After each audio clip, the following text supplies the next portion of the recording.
আসসালামু আলাইকুম। সংবাদে আপনাদের সবাইকে স্বাগত জানাচ্ছি। আমি ফিরোজ তোহা। শুরুতেই আরবে কেবলস সংবাদ শিরোনাম। শুরুতেই জানাবো এই মুহূর্তে হাতে পাওয়া সর্বশেষ গুরুত্বপূর্ণ আপডেট সংবাদ। কক্সবাজারের টেকনাফে নাসির উদ্দিন নামের এক সাবেক ছাত্রলীগ নেতাকে বৈদ্যুতিক খুঁটির সঙ্গে বেঁধে নির্যাতনের অভিযোগ উঠেছে বিএনপি নেতাকর্মীদের বিরুদ্ধে। এবারে জানাবো খাগড়াছড়ি জেলা শহরের শান্তিনগর এলাকায় অগ্নিকাণ্ডে পুড়ে ছাই হয়ে গেছে ২৯টিরও বেশি দোকান। মঙ্গলবার রাত 11:30টার দিকে তালুকদার মার্কেটে এই অগ্নিকাণ্ডের ঘটনা ঘটে বলে ফায়ার সার্ভিস ও সিভিল ডিফেন্সের খাগড়াছড়ি ইউনিটের উপসহকারী পরিচালক জাকির হোসেন নিশ্চিত করেছেন। জানাবো নাটোরের বাগাতিপাড়ায় ইয়াবাসহ কাউসার আহমেদ নামের এক উপসহকারী কৃষি কর্মকর্তা সহ দুজনকে গ্রেপ্তার করেছে পুলিশ। এদিকে দলীয় সিদ্ধান্ত অমান্য করে উপজেলা নির্বাচনে যেসব এমপি মন্ত্রী স্বজন প্রার্থী হয়েছেন তাদের বিষয়ে আওয়ামী লীগ সময়মতো ব্যবস্থা নেবে বলে জানিয়েছেন দলটির সাধারণ সম্পাদক ওবায়দুল কাদের। এবারে থাকছে সুষ্ঠু নির্বাচন হোক, কেউ ক্ষমতা দেখাবেন না। কাউকে ক্ষমতা না দেখানোর আহ্বান জানিয়েছেন নারায়ণগঞ্জ ৪ আসনের সংসদ সদস্য একেএম শামীম ওসমান। তিনি বলেছেন, আমরা চাই একটি সুষ্ঠু সুন্দর নির্বাচন হোক। এবং সর্বশেষ জানাবো বাংলাদেশের চাওয়া কি জানতে চেয়েছে যুক্তরাষ্ট্র। দ্বিপক্ষীয় সম্পর্কের প্রধান ৫ ক্ষেত্রে উন্নয়ন এবং সহযোগিতার পাশাপাশি এর বাইরে কোনো বিষয়ে আগ্রহী কিনা মতামত জানতে চেয়েছে ওয়াশিংটন। বাংলাদেশের সঙ্গে চলমান দ্বিপক্ষীয় সম্পর্ক আরও বিস্তৃত করতে আগ্রহ দেখিয়েছে মার্কিন যুক্তরাষ্ট্র। এতক্ষণ শিরোনাম শুনছিলেন, এবার বিস্তারিত। প্রিয় দর্শক, আপনি যদি এই চ্যানেলে নতুন হয়ে থাকেন, ভিডিওটি দেখতে দেখতে চ্যানেলটি সাবস্ক্রাইব করে আমাদের সঙ্গেই থাকুন। আর এই ভিডিও সম্পর্কে আপনি আপনার মূল্যবান মতামতটি কমেন্ট বক্সে জানিয়ে দিন। আর হ্যাঁ প্রিয় দর্শক, জানিয়ে দিন ভিডিওটি কোথা থেকে দেখছেন। ছাত্রলীগ নেতাকে খুঁটির সঙ্গে বেঁধে রাখল ছাত্রদলের নেতাকর্মীরা। কক্সবাজারের টেকনাফে নাসির উদ্দিন নামের এক সাবেক ছাত্রলীগ নেতাকে বৈদ্যুতিক খুঁটির সঙ্গে বেঁধে নির্যাতনের অভিযোগ উঠেছে বিএনপি নেতাকর্মীদের বিরুদ্ধে।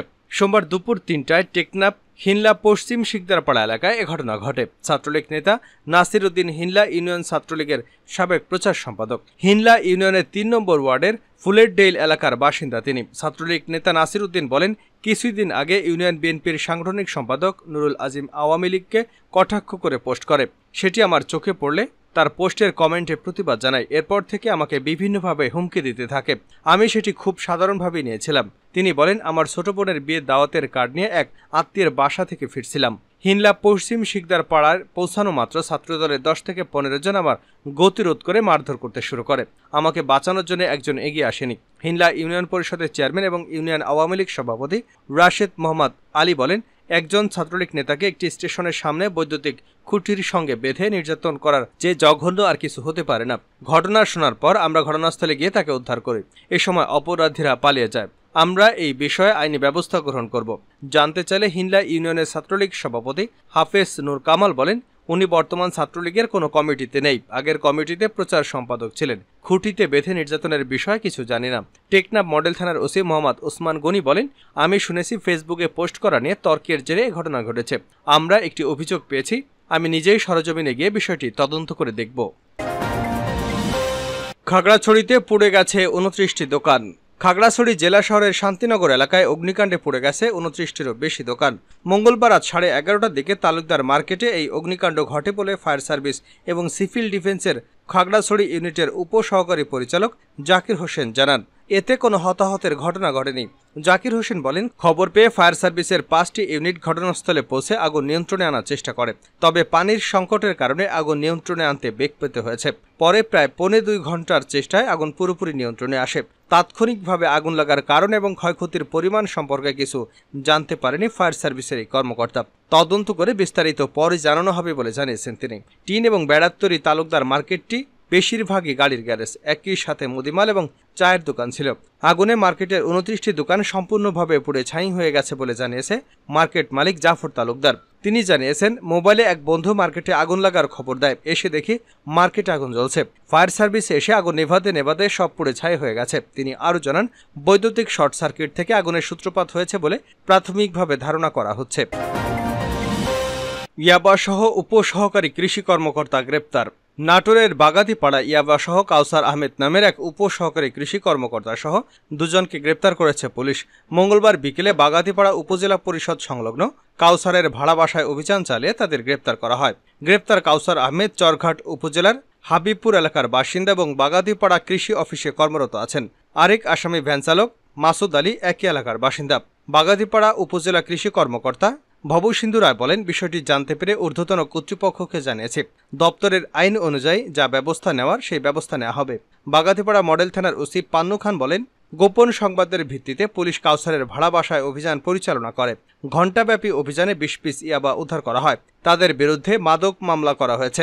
আদালতের মাধ্যমে বুধবার তাদের কারাগারে পাঠানো হয়। সময়মতো ব্যবস্থা নেওয়ার হুঁশিয়ারি ওবায়দুল কাদেরের। দলীয় সিদ্ধান্ত অমান্য করে উপজেলা নির্বাচনে যেসব এমপি মন্ত্রী স্বজন প্রার্থী হয়েছেন তাদের বিষয়ে আওয়ামী লীগ সময়মতো ব্যবস্থা নেবে বলে জানিয়েছেন দলটির সাধারণ সম্পাদক ওবায়দুল কাদের। মঙ্গলবার সন্ধ্যায় প্রধানমন্ত্রীর সরকারি বাসভবন গণভবনে আওয়ামী লীগের কেন্দ্রীয় কার্যনির্বাহী সংসদের সভা শেষে সাংবাদিকদের এসব কথা বলেন তিনি।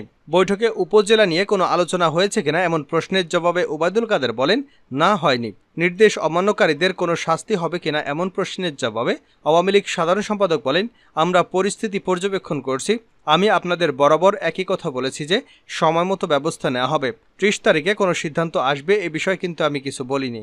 এখনও একই কথা বলবো, সময়মতো ব্যবস্থা নেওয়া হবে। তিনি আরও বলেন, ১৭ই মে প্রধানমন্ত্রী শেখ হাসিনার ঐতিহাসিক স্বদেশ প্রত্যাবর্তন দিবসে কর্মসূচি, ১৫ই আগস্ট, ২১শে আগস্টের কর্মসূচি নিয়ে আলোচনা হয়েছে।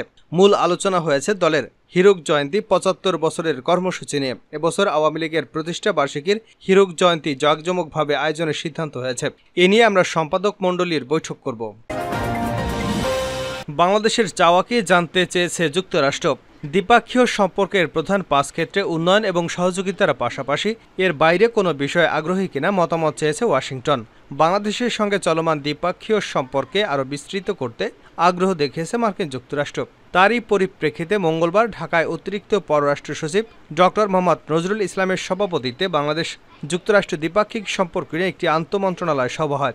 সভায় যুক্তরাষ্ট্রের সম্পর্ক কিভাবে আরও বাড়ানো যায় তা নিয়ে আলোচনা হয়েছে।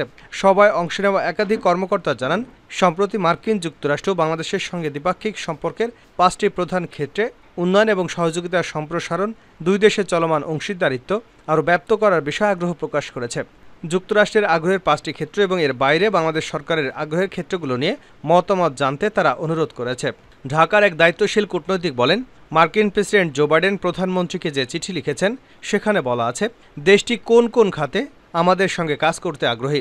যুক্তরাষ্ট্রের সঙ্গে আমরা যে বিষয়গুলো নিয়ে কাজ করতাম সেগুলোর ব্যাপ্তি আরও কিভাবে বাড়ানো যায় তা আলোচনা হয়েছে। এটা আসলে নতুন কিছু নয়। আমাদের যুক্তরাষ্ট্রের সঙ্গে যেসব এনগেজমেন্ট আছে এগুলো কোন পর্যায়ে রয়েছে বা নতুন করে কোনো বিষয়ে আগ্রহ দেওয়া প্রয়োজন আছে কিনা সেগুলো আমরা আলোচনা করি বা কোনো কনসার্ন থাকলে সেটা নিয়ে সংশ্লিষ্ট মন্ত্রণালয়কে জানানো। যুক্তরাষ্ট্রের আগ্রহের ৫টি খাত সম্পর্কে এক কূটনৈতিক বলেন, যুক্তরাষ্ট্র যে বিষয়গুলো গুরুত্ব দিচ্ছে তার মধ্যে একটি অর্থনৈতিক যোগাযোগ বাড়ানো, পরিবেশগত সুরক্ষা এবং জলবায়ু পরিবর্তন, এক্ষেত্রে প্রযুক্তি হস্তান্তর এবং বিনিয়োগের বিষয় রয়েছে। তৃতীয়ত নিরাপত্তার সহযোগিতা, এটার মধ্যে অ্যান্টি টেররিজম অ্যাসিস্ট্যান্ট রয়েছে, পুলিশ জারবে তহবিল রয়েছে, সমুদ্র নিরাপত্তা সংক্রান্ত অংশীদারিত্ব ইস্যু রয়েছে। তারপর মানবিক সহায়তার বিষয় রয়েছে, যার মধ্যে রোহিঙ্গাদের সহায়তার বিষয়যুক্ত। এছাড়া রাইট ইস্যুস আছে, এর মধ্যে মানবাধিকার, গণতন্ত্র এবং লেবার রাইটস ইস্যুস আছে। বাংলাদেশের দ্বাদশ জাতীয় সংসদ নির্বাচনে বেশ সরব অবস্থানে ছিল মার্কিন যুক্তরাষ্ট্র।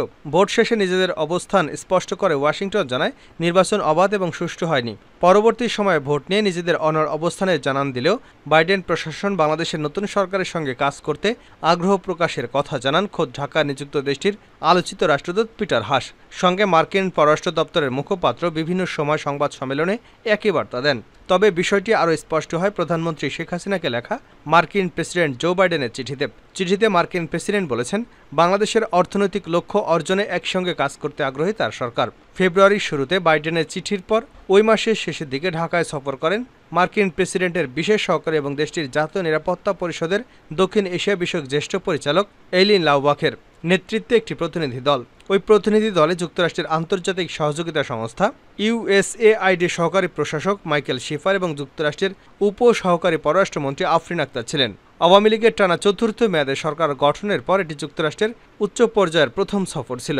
ওই সফরে এইলিন লাউবাকেরের সঙ্গে বৈঠক করেছিলেন পররাষ্ট্রমন্ত্রী ডক্টর হাসান মাহমুদ। বৈঠক শেষে ডক্টর হাসান জানিয়েছিলেন তারাও চায় বাংলাদেশের সঙ্গে সম্পর্কের নতুন অধ্যায় এবং আমরাও চাই একটি নতুন সম্পর্ক। যেহেতু দুদেশেরই সদিচ্ছা আছে, সুতরাং এই সম্পর্ক ঘনিষ্ঠ, গভীরতর এবং উন্নয়নের মাধ্যমে আমাদের উভয় দেশে উপকৃত হবে। অন্যদিকে বাইডেনের বিশেষ সহকারী জানিয়েছিলেন বাংলাদেশের সঙ্গে সম্পর্ক এগিয়ে নিতে মার্কিন প্রতিনিধি দল ঢাকা সফর করছেন। বাইডেনের সেই চিঠির প্রত্যুত্তরে একটি কপি এইলিন লাউবাকেরের নেতৃত্বাধীন প্রতিনিধি দলের কাছে হস্তান্তর করা হয়েছিল। এছাড়া ওয়াশিংটনে বাংলাদেশের রাষ্ট্রদূত মোহাম্মদ ইমরান হোয়াইট হাউসে ওই চিঠির মূল কপি পৌঁছে দেওয়ার কথা ছিল। মহান স্বাধীনতা দিবস উপলক্ষে বাংলাদেশের জনগণকে অভিনন্দন জানিয়েছেন যুক্তরাষ্ট্রের পররাষ্ট্রমন্ত্রী অ্যান্টনি ব্লিংকেন। এক বিবৃতিতে ব্লিংকেন বলেন, যুক্তরাষ্ট্র আগামী দিনে দুদেশের মধ্যকার অংশীদারিত্ব এবং দুদেশের নাগরিকদের সম্পর্ক আরও জোরদার প্রত্যাশা করে। অবশেষে চলতি মাসে যুক্তরাষ্ট্রের বাণিজ্য প্রতিনিধি কার্যালয় দক্ষিণ ও মধ্য এশিয়া বিষয়ক সহকারী ব্রেন্ডন লিঞ্চের নেতৃত্বে একটি প্রতিনিধি দল নিয়ে ঢাকা সফর করে গেছেন। মেজর জেনারেল এবং সাবেক রাষ্ট্রদূত মোহাম্মদ শহীদুল হক বলেন, যুক্তরাষ্ট্রের ইন্দো প্যাসিফিক কৌশল বাস্তবায়নে যেসব রাষ্ট্রের সমর্থন প্রয়োজন সেসব রাষ্ট্রের সমূহের সমর্থন আদায়ে কাজ করছে তারা। ইন্দো প্যাসিফিক কৌশল যুক্তরাষ্ট্রের কাছে খুবই সিরিয়াস বিষয়। এই কৌশলে এবং একই সঙ্গে চীনকে প্রতিহত করতে বাংলাদেশকে নিবিড়ভাবে পেতে চায় যুক্তরাষ্ট্র।